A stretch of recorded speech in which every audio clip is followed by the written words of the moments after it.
bersama dengan Ketua Umum Partai Kebangkitan Bangsa, Muhaimin Iskandar. Selamat malam. Selamat Caimin. malam. Terima kasih sudah meluangkan waktu di tengah kesibukan konsolidasi politik. Kayaknya udah siap banget jadi cawapres hari ini. Kamu paling berat lah. Oh ya enggak lah. Hari ini udah sampai menyiapkan kaos khusus ini. Apa nih artinya merdesa? Merdesa, merdeka, makmur, sejahtera. Oke, itu tagline-nya ya. Tagline. Kalau dapet tiket di kontestasi Pilpres. Insya Allah dapat. Insya Allah. Ini nanti saya akan bahas lebih dalam. Tapi saya mau dari peristiwa yang paling baru dulu. Ca, beberapa hari yang lalu kan Caimin bertemu dengan Presiden Jokowi di Istana Negara. Apa yang dibicarakan di situ, Ca? Ya seperti biasanya, berbagai hal ya. Ekonomi, perjalanan luar negeri, tentu politik juga. Agenda pokok hari ini adalah bonus demografi itulah. Jadi yang soal politiknya saja, karena yang paling seksi adalah soal politiknya. Kabarnya yang kita dapat informasi, Caimin melaporkan hasil kegiatan ataupun konsolidasi politik di Jawa Timur bersama dengan Pak Prabowo. Di mana para kiai sepertinya sudah memberikan restu kalau misalnya Caimin berpasangan dengan Pak Prabowo. Itu betul ya? Ya begitulah, berbagai hal termasuk salah satunya saya baru kemarin dari Jawa Timur dan kiai-kiai solid bersama kita gitu. Oke. Dan di situ kabarnya Caimin juga mendapatkan arahan untuk lanjut terus dari Presiden. Iya kira-kira begitu. Kok kira-kira begitu gimana? Ada sedikit rahasianya. Ada sedikit rahasianya. Apa nih rahasianya? Ya nggak perlu diceritakan. Oke, tapi kita dapat bocoran rahasianya. Kabarnya Iya. Caimin sempat menanyakan, kalau misalnya memang saya disuruh lanjut bersama dengan Pak Prabowo, kok tetap ada namanya Pak Erick Thohir di situ? Oh, Nggak ada pembicaraan itu. Tidak membahas sama sekali. Termasuk peluangnya Mas Gibran ditanya juga nggak sama Caimin? Nggak ada. Cuman kita bahas kira-kira di PDIP itu kayak apa gitulah pertanyaan yang dilakukan gitu-gitu umum aja. Maksudnya di PDIP kayak apa tuh gimana? Waktu itu kan setelah dipanggil PDIP Mas Gibrannya. Nah, saya ditanya apa ya kira-kira di sana. Pak Jokowi juga belum tahu, belum ada laporan dari Mas Gibrannya kan. Tapi bahwa Anda menanyakan ke Presiden peluang putranya, peluangnya Mas Gibran untuk berpasangan dengan Pak Prabowo itu ada ya dalam pembicaraan itu? Nggak ada. Beliau dari awal udah bilang nggak ada pembahasan Gibran. Istilah beliau itu nggak logis. Seberapa penting sih sebetulnya perannya Pak Jokowi dalam pembentukan koalisi Pilpres 2024? Karena semua ketua umum partai seolah-olah menyerahkan nasib partainya untuk membentuk koalisi Pilpres itu kepada Presiden Jokowi. Loh, kita kan jauh hari ya sebelum ketemu Pak Jokowi sudah deklarasi PKB Gerindra ya. Jadi kita punya satu kesepakatan yang paling awal di antara partai-partai koalisi yang lain. Dan tentu koordinasi dengan Pak Jokowi sebagai pimpinan koalisi hari ini sekaligus sebagai pimpinan kepala negara tentu biasa aja. Menurut saya wajar-wajar aja. Jadi tidak ada yang menyerahkan nasib partai koalisinya kepada Presiden Jokowi untuk kontestasi Pilpres 2024? Menyerahkan mungkin tidak ya, masing-masing partai punya fleksibilitas ya. Kemana pilihannya dan tapi bahwa restu atau sisi atau pemberitahuan kepada Presiden sangat penting. Kenapa restunya Presiden Jokowi sangat penting? Karena kan 2014 kemarin restunya Presiden SBY tidak begitu penting. Kenapa yang sekarang Presiden Jokowi restunya lebih penting bagi PKB dan teman-teman partai koalisi pendukungnya Pak Jokowi? Sama dulu juga restu Pak SBY penting karena sebagai presiden yang mengawal proses jalannya pemilu. Jadi gini, ada filosofi Jawa ya. Filosofi Jawa itu kalau ada pilihan lurah, ojo lali komunikasi karo Pak Lurah gitu loh, kira-kira gitu. Itu adat Jawa yang saya kira menurut saya siapapun yang ikut kompetisi lebih baik dalam quote and quote sisinya ke presiden itu penting. Oke, bahwa restu presiden itu penting, tapi kalau presiden tidak merestui jalan terus begitu? Ya itu hak masing-masing. Tentu kalau yang penting pemberitahuan lah. Sifatnya pemberitahuan saja ya, bukan pengaturan ya? Bukan. Jadi PKB hanya memberitahu saja, keputusan nasihat, akhir, kalau pengaturan nasihat, itu di Anda? Ya, kewenangan, independensi PKB harus dijaga. Kami masuk lebih dalam ya soal cawapres. Kami dengar Pak Prabowo Subianto belum yakin untuk menerima Anda sebagai cawapres, makanya tak kunjung deklarasi. Cak, itu betul ya? Ya tanya Pak Prabowo. Tapi Anda merasakan itu nggak? sebagai calon mitra koalisinya? Masa nggak merasakan itu? Enggak sih, kita keliling di berbagai daerah, kita rapat terus-menerus, biasa aja. Semuanya on the track ya. Soal timing, soal bagaimana nanti kan belum harus disampaikan hari ini. Oke, tapi sempat bertanya nggak mungkin ke Pak Prabowo, kenapa kita tidak kunjung deklarasi kalau memang Pak Prabowo yakin sama saya? Masa nggak menanyakan itu? Oh, lebih jauh dari itu. Pertanyaan saya ketika banyak yang lamar jadi calon wakil presidennya Pak Prabowo, selalu disampaikan kepada saya. Ini ada yang lamar jadi cawapres, bagaimana menurut Pak Muhaimin? Oke. Ya, diskusi panjang, oh cocok nggak cocok, cocok nggak cocok. Ujungnya nggak cocok. Gitu. Yang cocok cuma Caimin. Ya begitulah kira-kira. Jadi yang melamar ke Pak Prabowo untuk menjadi cawapres itu ada beberapa dan itu semuanya disampaikan. Selalu didiskusikan sama saya. Berarti termasuk nama Pak Erick Thohir. Ya. Kemudian termasuk namanya Pak Erlangga. Ya. Itu semua didiskusikan. Dan ujungnya? Ya. Ujungnya nggak kan cocok gitu maksudnya? Jadi ini kan belum tuntas ya. Diskusi itu tidak sekali ketemu ya. Okay. Semua ada proses ya.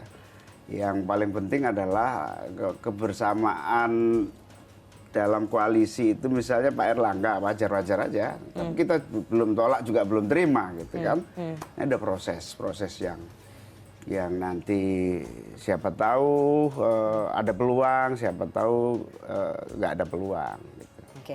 Kalau pada akhirnya nanti Pak Prabowo tidak memilih Anda sebagai cawapres, Anda akan tetap mendukung Pak Prabowo dan Gerindra? Kalau saya pribadi ya. Oke. Tapi kan partai belum tentu mau kan.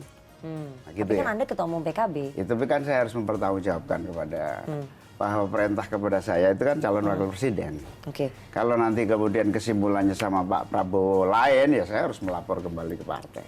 Oke. Tapi Anda pribadi, apapun keputusannya cocok Pak Prabowo, saya. pasti akan mendukung ya, Cocok. meskipun Saya Anda, pribadi ya. Iya, Saya meskipun pribadi. Anda tidak dipilih sebagai cawapresnya. Ya jangan mendoakan jelek begitu. Oke. Ini kan semua politik berbagai seni kemungkinan harus dipersiapkan di atas meja. Ya, Apalagi ya, kan ya. Caimin ketua umum partai yang cukup Ya lama. sampai hari ini saya belum berpikir seperti itu. Kalau itu terjadi ya tentu pasti saya harus mempertanggungjawabkan kepada PKB kan. Oke. PKB tentu akan berdiskusi tiga pilar.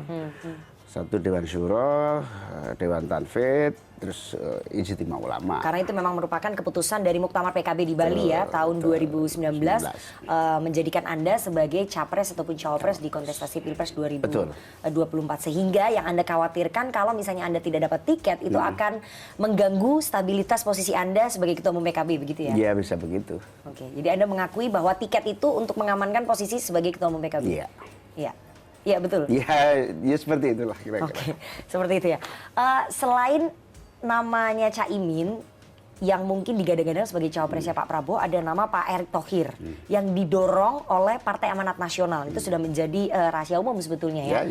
Itu kan didiskusikan juga Pak Prabowo kepada Anda. Setiap saat kita. Respon Anda soal Erick Thohir dipasangkan dengan Pak Prabowo seperti apa? Ya tergantung pembicaraan, kan sudah berkali-kali ya pembicaraan itu. Kadang-kadang langsung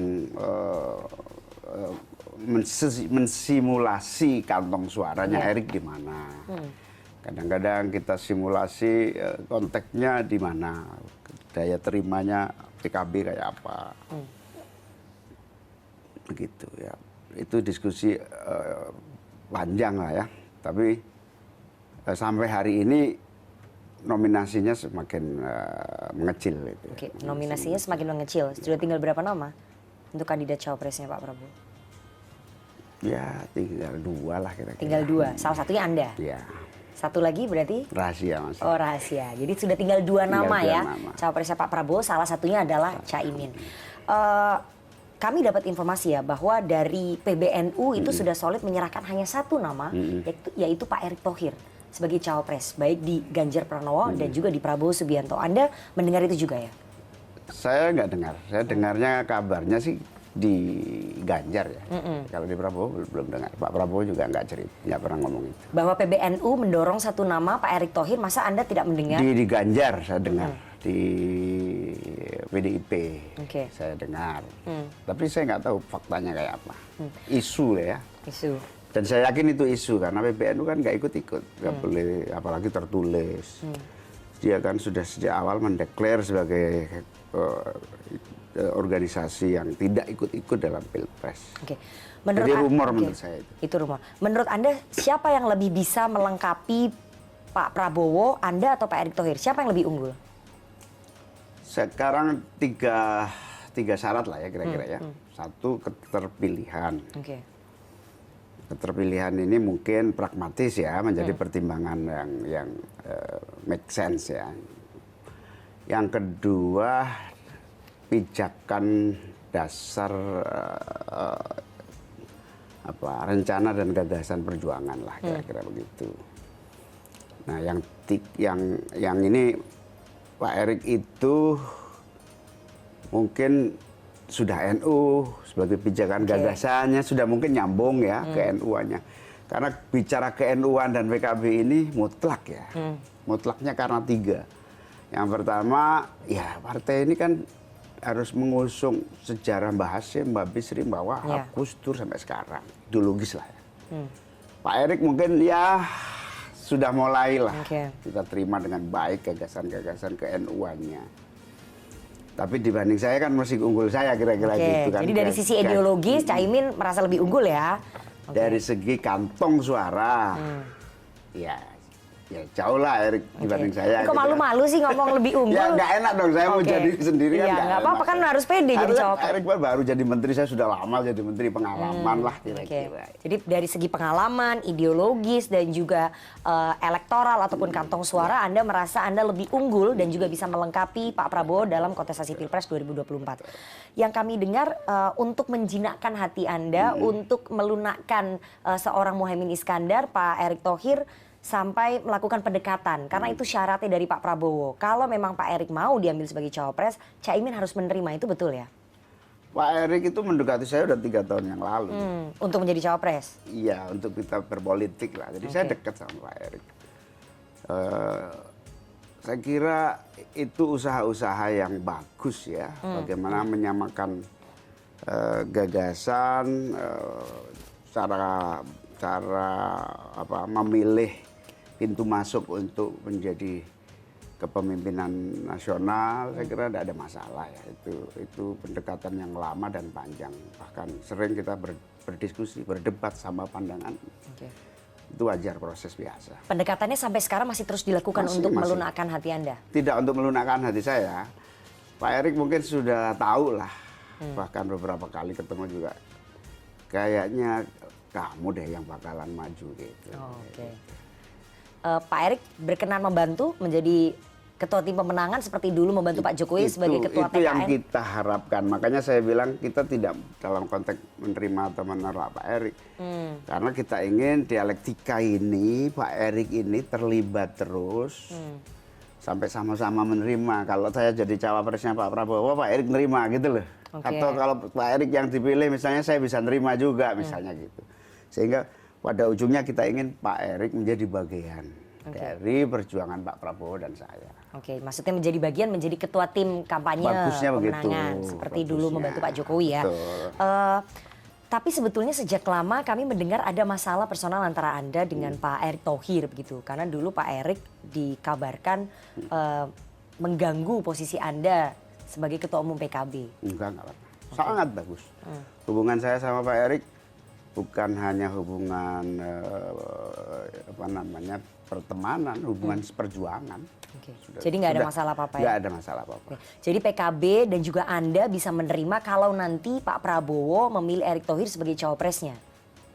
Ya belum tentu kalau itu soal pilihan dan itu rahasia. Nanti kita lihat ujungnya, kita nggak tahu. Tadi kan Anda katakan kalau Pak Prabowo tidak memilih Anda secara pribadi, Anda akan tetap mendukung Pak Prabowo. Betul. Tapi kalau misalnya nanti pilihannya bukan ke Anda tapi ke orang lain, saya harus Pak lapor ke partai lagi. Tapi secara pribadi Anda akan mendukung mereka? Kalau pribadi saya asal ikut Pak Prabowo dulu saya. Yang terbaru nama Mas Gibran kan muncul ya sebagai calon wakil presidennya Pak Prabowo. Kami dengar sebetulnya Pak Prabowo sendiri yang menyodorkan nama Mas Gibran sebagai cawapres ke Presiden Jokowi. Anda dengar itu?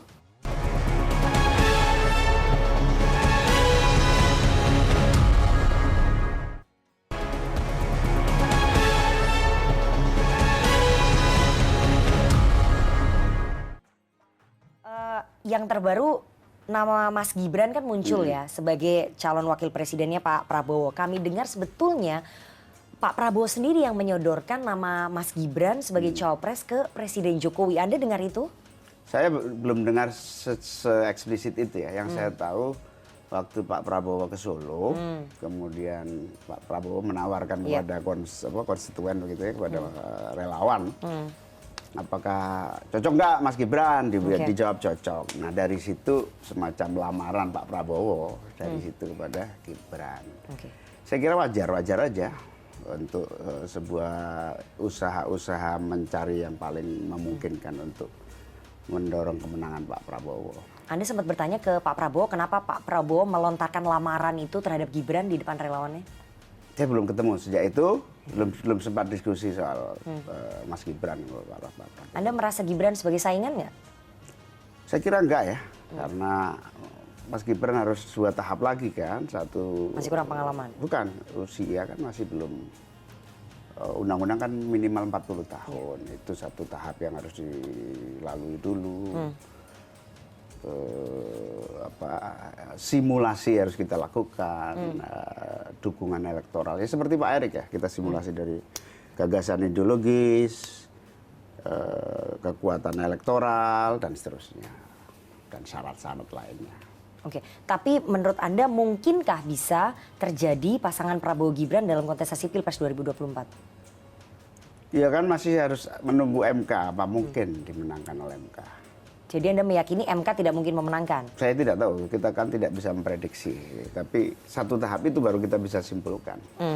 Bahwa yang mengajukan gugatan ke MK tentang Undang-Undang Nomor 7 tahun 2017 tentang batas usia cawapres menjadi 35 tahun adalah 2 kepala daerah dari Gerindra. Artinya kalau kita bisa baca, Gerindra memang berkepentingan untuk menurunkan batas usia cawapres. Berarti kan mengakomodasi Gibran. Saya dengar bukan orang ya, tapi lembaga, institusi. Partai.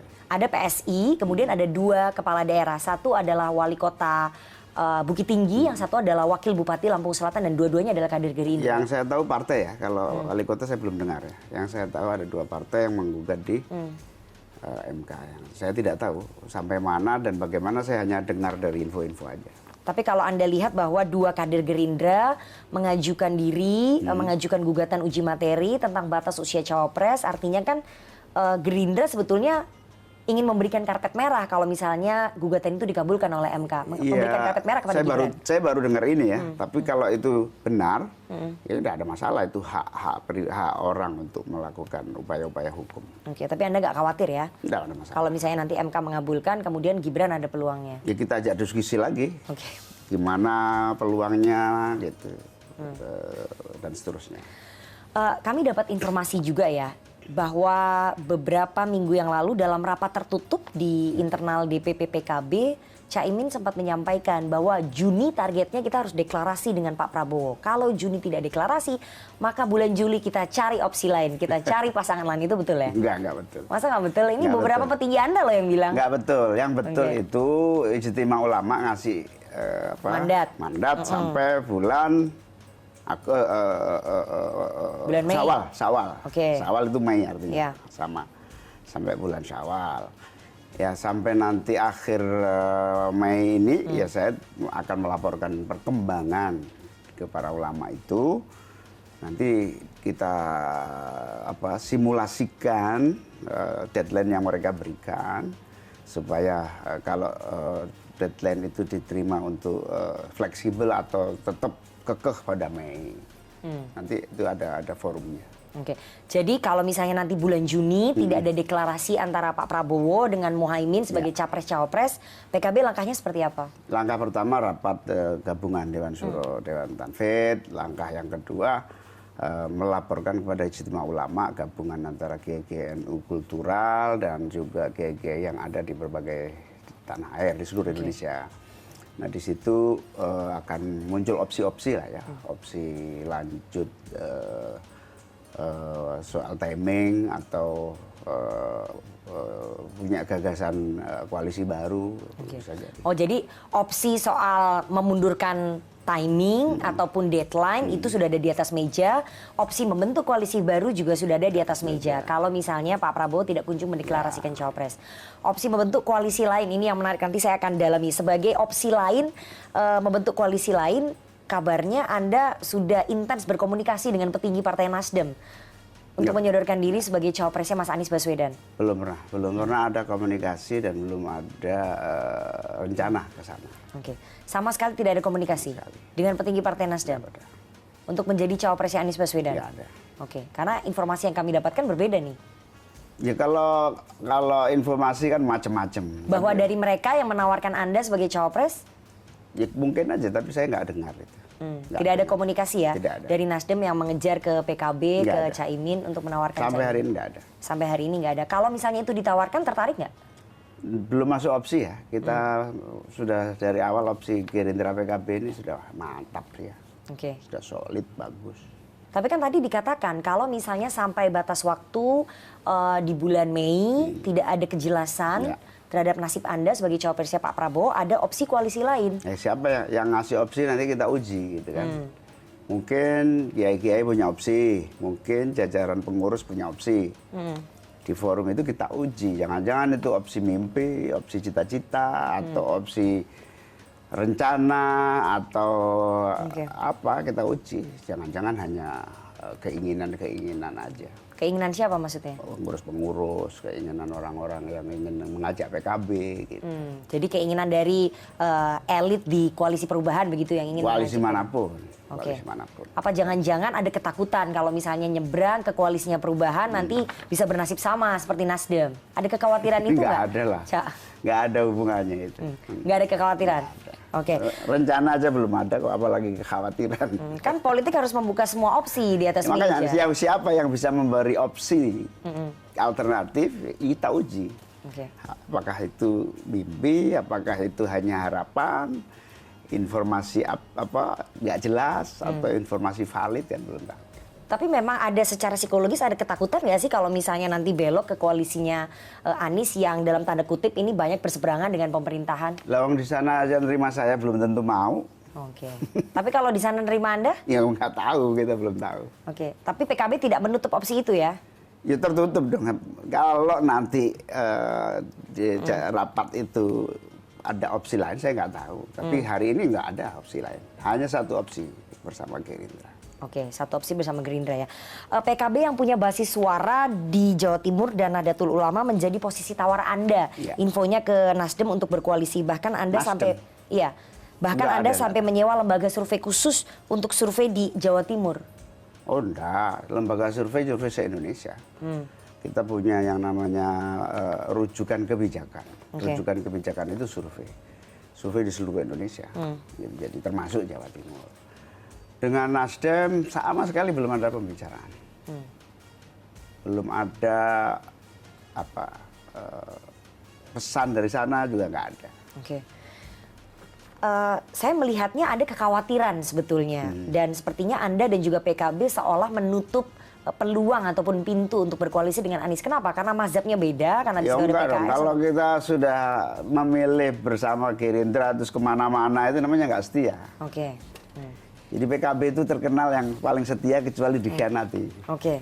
Ini maksudnya apa nih? Maksudnya PKB tidak pernah khianat, tapi kalau dikhianati sering kira-kira gitu. Kan tadi Anda katakan ya kalau misalnya sudah berkomitmen dengan Gerindra jangan kemana-mana. Ya. Tapi Anda berdansa-dansa juga dengan Ketua Umum Partai Golkar Pak Erlangga Oh Hartarto itu yang kan, membentuk KIB. itu kan dalam rangka lain kalau itu. Dalam dalam rangka rangka- memperbesar. Saya ngerayu Demokrat juga kan. Oke.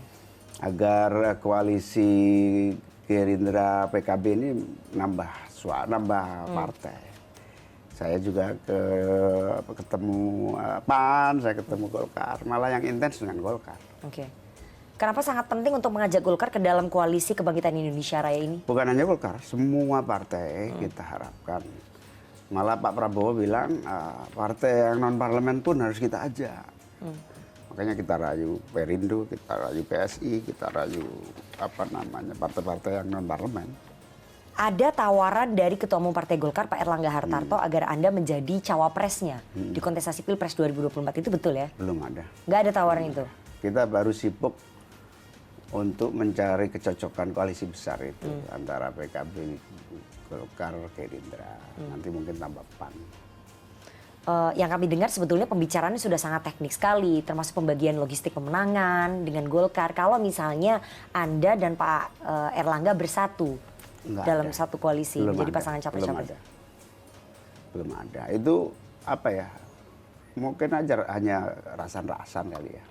Ada sih yang kenapa nggak pasangan aja? Gitu. Tapi itu lebih bersifat pertanyaan-pertanyaan. Kenapa nggak pasangan aja Golkar PKB? Ya biasalah untuk apa mereka saling tes gitulah. Oke. Jadi opsi berpasangan dengan Erlangga Hartarto artinya pasangan Golkar PKB Erlangga Mohaimin itu tidak masuk dalam opsi koalisi lain. Yep. Kalau misalnya nanti dengan Pak Prabowo deadlock. PKB Gerindra ini pilihan utama final. Nggak ada pilihan lain. Pilihan utama itu, tapi kan harus punya pilihan kedua. Pilihan keduanya adalah bersama dengan Golkar. Siapa yang mengajukan pilihan kedua? Rasional apa enggak? Nggak ada yang rasional selain PKB Gerindra. Kenapa? Saling mengisi, ceruknya berbeda, kekuatannya utuh dan seterusnya lah. Oke. Di sisi lain kita juga dengar bahwa PKB menawarkan Ketua Umum Golkar Pak Erlangga Hartarto sebagai Ketua Tim Pemenangan Anda dan juga Pak Prabowo, itu betul ya? Betul. Itu betul. Kok pede sekali? Bukan pede, itu bukan ide saya dan bukan ide itu, ada dua tim, tim PKB Golkar ketemu. Ya. Di Faisal Reza mewakili PKB, kemudian Nusron Wahid mewakili Golkar. Dua itu ngobrol diskusi. Tahu-tahu saya dapat kabar bahwa perdebatan sampai pada level nanti kalau Pak Erlangga tim sukses gitu. Itu antar mereka aja. Tapi kalau misalnya belum sampai ke kita. Oh, belum sampai. Tapi bahwa ada tawaran dari tim kecilnya PKB kepada Golkar agar Erlangga Hartarto menjadi ketua tim pemenangan Pak Prabowo dan Pak Mohaimin, itu betul? Antar tim kecil itu, antar tim kecil. Belum sampai ke kita ketua umum. Tapi menurut Anda itu ide yang bagus nggak? Ya sebetulnya kalau Golkar, PKB, Gerindra gabung, ini kan tiga inti ya. Saya, Pak Prabowo, Pak Erlangga. Dari segi kalkulasi politik ya tinggal bagaimana sharing power bertiga kan gitu. Sharing power bertiga, soal pemenangan, soal tim sukses, soal kabinet begitu. Kami juga dapat info sebetulnya istana ataupun presiden menginginkan bukan dua calon ya yang akan berkontestasi dalam Pilpres 2024 dan juga bukan tiga. Ada opsi skenario keempat ataupun poros koalisi keempat, yaitu mendorong Anda berpasangan dengan Pak Erlangga Hartarto sebagai capres dan juga cawapres. Anda masa nggak dengar? Belum dengar. Nggak ada. Skenario itu? Belum dengar. Belum dengar. Tapi kalau misalnya ada skenario itu, Anda tertarik nggak? Ada skenario poros keempat, Golkar dan PKB? Belum terfikirkan. Yang ada adalah poros PKB Gerindra, belum ada alternatif lain. Oke. Konsep koalisi inti yang digagas oleh Golkar dan juga PKB ini seperti apa sih, Cak? Apakah ini serius atau ini joget-joget politik aja? Jadi dulu kan pertemuan di kantor PAN waktu itu, ada presiden, ada KIB, ada KKIR. Nah di situ ada semangat, ayo gabung bareng KKIR sama KIB. Nah di situ akhirnya yang mewakili KIB itu Golkar, yang mewakili KIR itu saya. Diskusi sampai hari ini sebetulnya masih berlangsung. Oke. Jadi konsep koalisi intinya itu apa? Motor penggeraknya hanya Golkar dan juga PKB? Iya karena kalau jalan lancar ya Pak Prabowo akan kita ajak ngomong, tapi kalau nggak lancar itu ya biar berhenti di saya aja. Gitu. Oke, jadi berhenti di Anda aja. Oke, menarik ya bahwa di 2024 ini Anda solid sekali mendukung Pak Prabowo. Pokoknya capresnya harus Pak Prabowo. Padahal pada Pilpres 2014, 2019 PKB ini solid mendukung capres yang diajukan oleh PDI Perjuangan pada saat itu Pak Jokowi. Kenapa untuk 2024 PKB lebih condong ke Pak Prabowo ketimbang Ganjar Pranowo dari PDIP? Ya dari awal ketika kita mulai bergerak menyusun koalisi, kita lihat potensi kepemimpinan, potensi kemenangan, peluang untuk kerjasama. Artinya saling membutuhkan. Nah, ketemu semua ini. Pertama, PKB Gerindra saling membutuhkan untuk bisa menjadi satu syarat mengajukan calon. Ketemu titik.